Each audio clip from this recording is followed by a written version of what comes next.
Friends, welcome to my channel Pravi talks. Today వీడియోలో యమ్మీగా టేస్టీగా ఉండే చికెన్ గ్రేవీ కర్రీ ఎలా ప్రిపేర్ చేసుకోవాలో ఈ వీడియో చూసేయండి ఫ్రెండ్స్. ఈ చికెన్ గ్రేవీ కర్రీకి ఒక హాఫ్ కేజీ చికెన్ని తీసుకున్నాను. ఈ చికెన్ని సాల్ట్ వాటర్తో బాగా ఫ్రెష్గా కడిగి పెట్టేసుకున్నాను.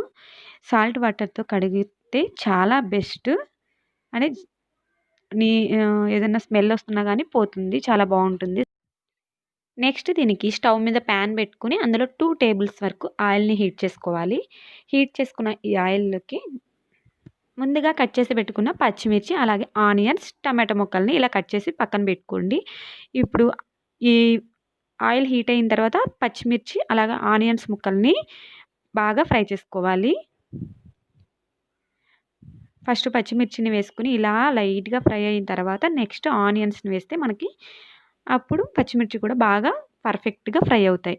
ఇలా ఫ్రై అవటానికి ఒక 3 మినిట్స్ వరకు టైం పడుతుంది. ఈ 3 మినిట్స్ వరకు బాగా ఫ్రై చేసుకోండి. ఇలా గోల్డెన్ బ్రౌన్ కలర్ వచ్చే వరకు లైట్గా ఫ్రై అయినా సరిపోతుంది. మన టేస్ట్కి తగ్గట్టుగా మనం ఫ్రై చేసుకుంటే బాగుంటుంది. కొంచెం బాగా ఫ్రై అయితేనే ఆనియన్స్ టేస్ట్ వస్తుంది కర్రీకి. ఓకే ఫ్రెండ్స్, నెక్స్ట్ ఇందులోకి ఆనియన్స్ ఫాస్ట్గా ఫ్రై అవ్వాలి అనుకుంటే ఒక పించ్ ఆఫ్ సాల్ట్ని యాడ్ చేసుకోండి. అప్పుడు మనకు ఆనియన్స్ అనేవి ఫాస్ట్గా ఫ్రై అయిపోతాయి. ఈ టిప్ మీలో ఎంతమంది తెలుసు అనేది నాకు కామెంట్ బాక్స్లో కామెంట్ చేసేయండి. ఓకే ఫ్రెండ్స్, నెక్స్ట్ వచ్చేసి ఆనియన్స్ బాగా ఫ్రై అయిపోయాయి. నెక్స్ట్ ఇందులోకి 1 టేబుల్ స్పూన్ వరకు అల్లం వెల్లుల్లి పేస్ట్ని యాడ్ చేసుకోండి. ఈ అల్లం వెల్లుల్లి పేస్ట్ కూడా ఇలా ఆయిల్లో బాగా ఫ్రై అవ్వాలి. ఇది కూడా బాగా ఫ్రై అయితేనే మనకి కర్రీ అనేది టేస్ట్ వస్తుంది. అల్లం వెల్లుల్లి పేస్ట్ కూడా పచ్చివాసన పోయే వరకు బాగా ఫ్రై చేసుకోవాలి. ఇలా ఫ్రై అయిన నెక్స్ట్ మనం ఫ్రెష్గా కడిగి పెట్టుకుని పక్కన పెట్టుకున్న హాఫ్ కేజీ చికెన్ని కూడా ఇందులోకి యాడ్ చేసుకోండి. ఈ చికెన్ని కూడా ఇక్కడున్న ఆయిల్, ఆనియన్స్ అన్నీ మన చికెన్కి పట్టే విధంగా బాగా కలుపుకోవాలి. అలా కలుపుకున్నట్టయితే మన చికెన్కి కొంచెం టేస్ట్ అనేది ఎక్కువ అవుతుంది. ఎందుకంటే చికెన్ కూడా కొద్దిగా ఆయిల్లో అలా ఫ్రై చేసుకోవటం వల్ల మనకి మంచి టేస్ట్ అనేది వస్తుంది. నెక్స్ట్ ఒక్క 2 మినిట్స్ ఆగిన తర్వాత మనకి సాల్ట్ అలాగే టర్మరిక్ పౌడర్ అనేది అప్పుడు యాడ్ చేసుకోవాలి. 1 టేబుల్ స్పూన్ సాల్ట్, రాక్ సాల్ట్ని యాడ్ చేస్తున్నాను. 1 టేబుల్ స్పూన్ రాక్ సాల్ట్ అలాగే half table spoon turmeric powder ఇలా యాడ్ చేసుకుని అప్పుడు మనం బాగా మిక్స్ చేసుకోవాలి. ఇలా మిక్స్ చేసుకున్న నెక్స్ట్ ఒక 5 మినిట్స్ వరకు బాగా కుక్ అవ్వనివ్వాలి. ఇలా కుక్ అయితే మన చికెన్ అనేది బాగుంటుంది. ఓకే ఫ్రెండ్స్, చికెన్కి మూత పెట్టేసుకుని ఒక 5 మినిట్స్ వరకు బాగా కుక్ చేసుకుందాం. అప్పుడు మనం వేసిన ఇంగ్రీడియంట్స్ అన్నీ చికెన్కి బాగా పడతాయి. అప్పుడు టేస్టీగా ఉంటుంది. ఈ చికెన్లో ఉండే మంచి బెనిఫిట్ని అయితే మీతో షేర్ చేసుకోవాలనుకుంటున్నాను. ఇందులో కొవ్వు శాతం తక్కువగా ఉంటుంది, అలాగే ప్రోటీన్స్ ఎక్కువగా ఉంటాయి. మాంసకృతులు అనేవి ఎక్కువగా ఉండటం వల్ల మనకి బాడీకి స్ట్రెంగ్త్ని అయితే ఇస్తాయి.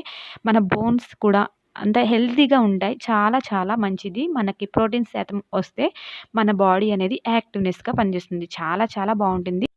మనకి కరోనా వైరస్ టైమ్స్లో కూడా చికెన్ని అందుకే చాలా బాగా తినాలి అని చెప్తున్నారు. ఇది తినటం వల్ల మనకి యాక్టివ్నెస్ అలాగే ప్రోటీన్స్ బాగా అందుతాయి కాబట్టి మన బాడీ అనేది హెల్తీగా ఉంటుంది. ఓకే ఫ్రెండ్స్, మన చికెన్ అయితే బాగా కుక్ అయిపోయింది కదా. నెక్స్ట్ ఇందులోకి ఒక 2 టేబుల్ స్పూన్స్ వరకు రెడ్ చిల్లీ పౌడర్ని యాడ్ చేసుకోండి. కారం వేసిన తర్వాత లైట్గా అటు ఇటు బాగా ఫ్రై చేసుకోవాలి. అలా ఫ్రై చేసుకుంటేనే మన చికెన్కి టేస్ట్ అనేది వస్తుంది. నెక్స్ట్ నేను ధనియాలని, జీలకర్రని రెండింటిని వేయించి పొడి చేసుకొని పక్కన పెట్టుకున్నాను.